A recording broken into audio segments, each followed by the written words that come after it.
बहू और बुलेट। घर के बाहर फट फट फट की जोर से आवाज हुई। सीमा को लगा कि पटाखे फूट रहे हैं।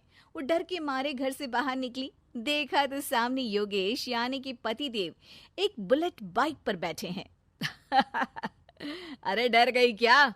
बाइक लेकर आया हूँ तुम्हें घुमाने के लिए। सच में? मुझे लगा पटाखे फूट रहे हैं। अरे पटाखे भी फूटेंगे और मिठाई भी बटेगी। माँ को तो बुलाओ। माँ भी बाहर आ जाती है। अरे योगेश बेटा, इतनी जल्दी आ गया? और ये गाड़ी किसकी है? साहब की है?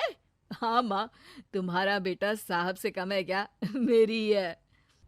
अरे बेटा, इतनी बड़ी गाड़ी ले ली, इससे तो तू घोड़ा ही ले लेता। महंगी पड़ी होगी ना? माँ महंगी सस्ती छोड़ो और मिठाई लाया हूँ, गांव में बंटवा दो। अरे बंटवा क्यों दो? पीछे बैठो, गांव में बांट कर आते हैं। सब खुश थे। योगेश गांव के बाहर एक कोयले की खदान में मजदूरी करता था। मेहनत और अकल से उसने वहां ठेकेदारी का काम सीख लिया और सूझबूझ से ठीक ठाक पैसा बनाने लगा। गांव में बात फैल गई कि योगेश के घर धमाका गाड़ी आई है। ऐसी गाड़ी पहले कभी किसी ने गांव में तो देखी नहीं थी। योगेश और माँ गाड़ी से वापस घर आ जाते हैं। बेटा, बाबूजी ऊपर से देख रहे होंगे और आशीर्वाद भी दे रहे होंगे तुझे। वो होते तो उनको भी घुमाता माँ। पूरे गांव में नाच नाच के मिठाई बांटने जाते। जैसे मैंने नाच नाच के बांटी थी जब वो अपने लिए एक साइकिल लेकर आए थे। बस बस, बाबूजी दो बात भी सुनाते कि फटफट वाली फटफटी ले आया। सीमा आगे कहती है, अपने लिए तो ये गाड़ी ले आए और मेरे लिए? अरे ये गाड़ी तुम्हारे लिए ही तो है। पक्का मेरे लिए है? अरे पक्का तुम्हारे लिए है। अगली सुबह जब योगेश सो रहा होता है तो उसे बाहर से गाड़ी की आवाज आती है। वो घबराकर चिल्लाता है, चोर चोर, मेरी गाड़ी ले जा रहा है, चोर चोर। माँ भी जागती है और योगेश के साथ दरवाजे की तरफ भागती है। जैसे ही दोनों बाहर निकलते हैं तो देखते हैं कि सीमा गाड़ी चला रही है। अरे बहू, नाक कटवाओगी क्या? ये क्या कर रही हो? अरे गिर जाओगी, ये क्या कर रही हो तुम? सीमा गाड़ी को रोक कर कहती है, सारे गांव में घुमा लाई, कहीं नहीं गिरी। क्या?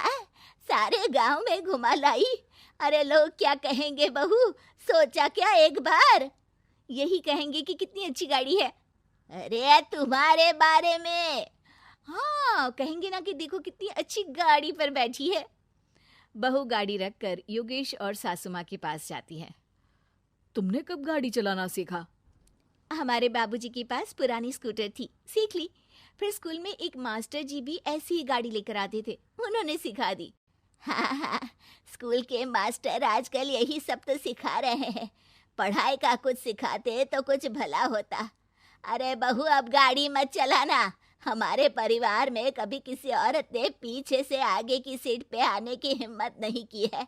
तुम भी मत करना, समझी? जी समझ गई माँ जी। सीमा सास की बात सुनकर चुपचाप रसोई में जाकर उदास होकर खाना पकाने लगती है। सास सुबह सुबह मंदिर से पूजा करके लौट रही होती है। तभी उसे दो औरतें रोक लेती हैं और कहती हैं, अरे बहू को थोड़े अच्छे लक्षण भी सिखा दो। गाड़ी चलाने निकली थी, गांव की मर्यादा का कोई ख्याल नहीं है। वही तो। अरे पैसे आने लगे हैं तो क्या मतलब कि किसी रीति रिवाज को नहीं मानोगे? अरे समाज में रहना है तो समाज के ढंग से ही रहना पड़ता है। अरे लाज भी नहीं आई बहू को? चूल्हे चौके से निकलकर सीधे गाड़ी लेकर चौराहे चबूतरे नाप लिए, फट फट फट करते हुए। अरे कुछ कह देना उसे।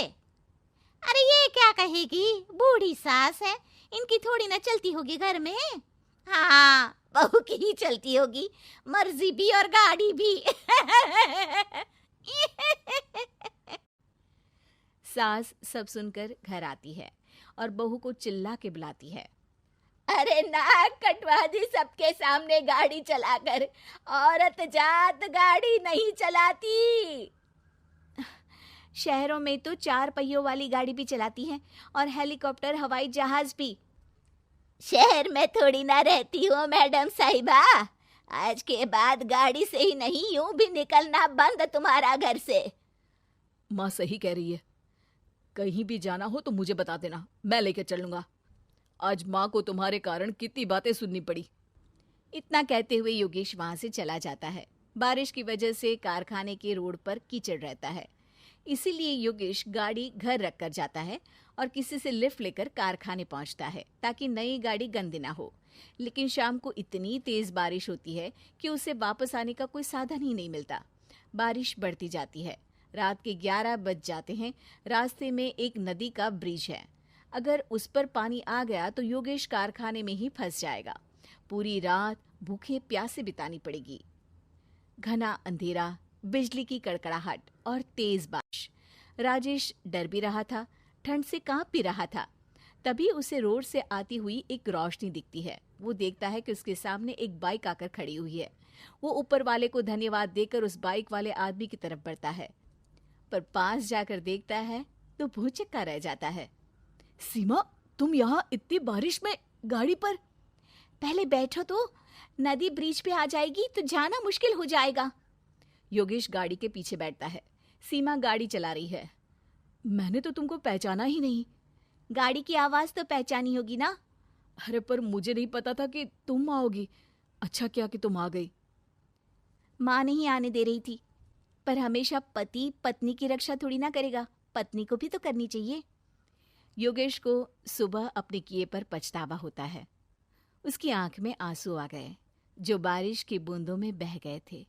उसके बाद सीमा को सास ने और योगेश ने खुशी खुशी समाज की सीमा लांघने की मंजूरी दे दी। अब वो जहां भी जाती फट फट फट गाड़ी पे ही जाती।